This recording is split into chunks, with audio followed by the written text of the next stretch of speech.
Welcome back to my channel. It's your girl, Carsey Denise. If this is your very first video, thank you so much for stopping by. I hope that before you leave, you want to hit that subscribe button and that notification bell so you'll be notified whenever your girl drops a video and you become part of the family. I mean, like, why wouldn't you want to be part of my family? If you're a returning family member, what up, cousins? You already know how we do it, okay?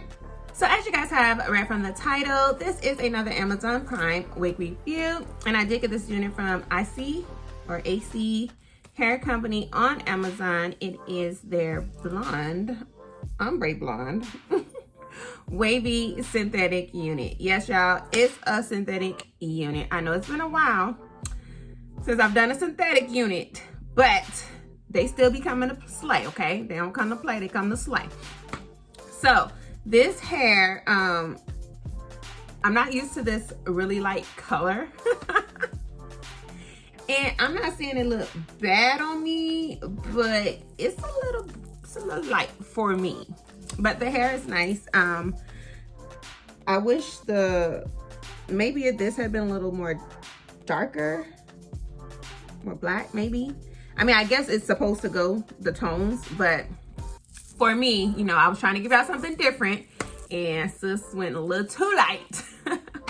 But aside from that, the hair is really nice. The parting I was able to make it look real realistic. However, I thought this unit would look really cute with a headband. So I just went ahead and added one of my little headband wig, not headband wigs, one of my headbands from my headband wigs to her. And I will rock her like this. Like quick, easy, simple. You know, you just want to be like real cute for a day. You want to go out. She your girl. You know what I'm saying? She your girl. So she comes what? Like right here. So yeah. So if you guys are interested in purchasing this unit, I will definitely leave the link down below so that way you can get your hands on her. I hope you guys enjoyed this video. Don't forget to like, comment, and subscribe, and I will see you guys on my next video. Peace.